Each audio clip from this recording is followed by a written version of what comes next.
Assalamualaikum warahmatullahi wabarakatuh. Halo teman-teman sekalian. Perkenalkan, nama saya Mutiara Hermanto dari kelas 1C Manajemen Ekonomi dan Bisnis dengan NPM 020424111151. Nah, saya akan menjelaskan sedikit tentang persamaan dan perbedaan perusahaan laba rugi, perusahaan manufaktur, dan perusahaan dagang. Nah, laporan laba rugi adalah salah satu laporan keuangan yang menggambarkan kinerja finansial suatu perusahaan selama periode tertentu. Biasanya dalam bentuk tahunan atau triwulanan. Laporan laba rugi mencakup pendapatan, biaya, dan laba atau rugi yang dihasilkan. Bentuk laporan laba rugi berbeda-beda tergantung jenis perusahaannya.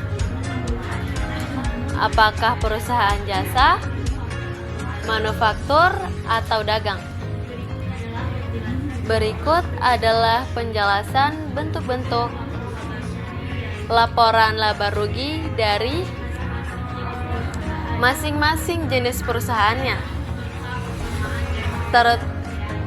serta persamaan dan perbedaannya. Perusahaan yang pertama yaitu perusahaan jasa. Nah, perusahaan jasa menghasilkan pendapatan dari layanan yang diberikan kepada pelanggan. Tidak ada persediaan barang atau biaya produksi, karena yang dijual adalah jasanya.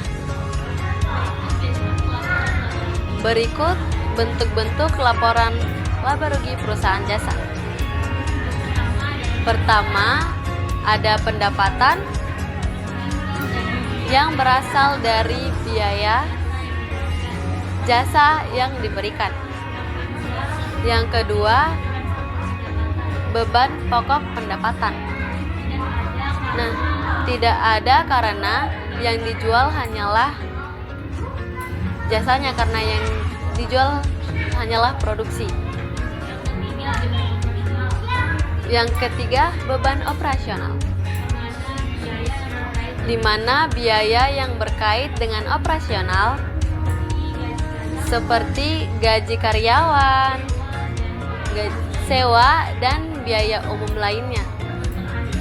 Yang terakhir ada laba atau rugi. Ini berfungsi antara selisih pendapatan dan biaya operasional. Perusahaan yang kedua yaitu perusahaan manufaktur. Nah, perusahaan ini menghasilkan barang melalui proses produksinya. Oleh karena itu, laporan laba rugi perusahaan-perusahaan manufaktur lebih kompleks karena mencangkup biaya bahan baku, tenaga kerja langsung, dan biaya overhead pabrik. Bentuk laporan laba rugi perusahaan manufaktur. Yang pertama ada pendapatan. Ini didapatkan dari hasil penjualan barang. Yang kedua, ada harga pokok penjualan atau HPP. Ini menghitung biaya barang yang terjual dan mencangkup bahan baku, tenaga kerja langsung, dan biaya overhead pabrik. Yang ketiga ada laba kotor. Pendapatan ini dikurangi dengan harga pokok penjualan. Yang keempat ada beban operasional, beban penjualan umum dan administrasi. Yang terakhir ada laba atau rugi. Ini berselisih antara laba kotor dan beban operasional. Perusahaan yang ketiga atau yang terakhir adalah perusahaan dagang. Nah, perusahaan ini membeli barang untuk dijual kembali tanpa melakukan proses produksi yang lain. Laporan laba rugi perusahaan dagang lebih sederhana karena hanya melibatkan biaya barang yang dibeli dan dijual. Berikut bentuk laporan laba rugi perusahaan dagang. Yang pertama, ada pendapatan hasil dari penjualan barang dagangannya. Yang kedua, ada harga pokok penjualan atau HPP, biaya barang yang dibeli dan dijual kembali. Yang ketiga, ada laba kotor, full pendapatan yang dikurangi dengan harga pokok penjualan. Selanjutnya ada beban operasional. Nah, ini termasuk beban penjualan dan administrasi. Yang terakhir ada laba atau rugi. Berselisih juga antara laba kotor dan beban operasional. Baik, itu adalah penjelasan dari saya. Bentuk-bentuk laporan laba rugi dari masing-masing perusahaannya. Selanjutnya, persamaan dan perbedaan laporan laba rugi dari perusahaan jasa, perusahaan dagang, dan manufaktur. Yang pertama, persamaannya. Itu ada pendapatan.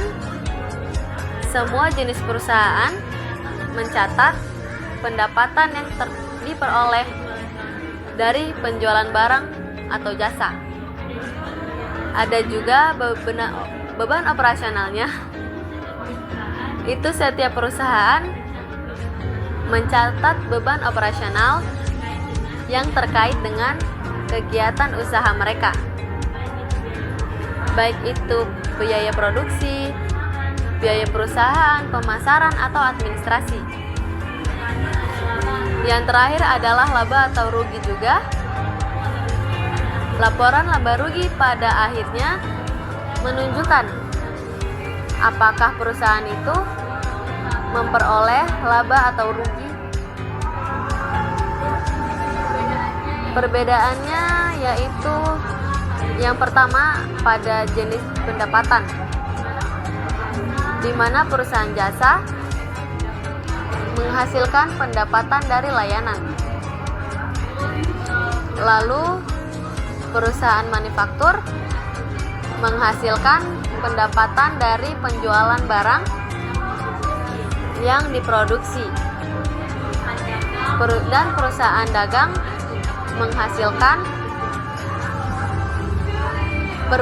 menghasilkan beberapa barang yang tidak diproduksi. Sekian dari saya. Terima kasih.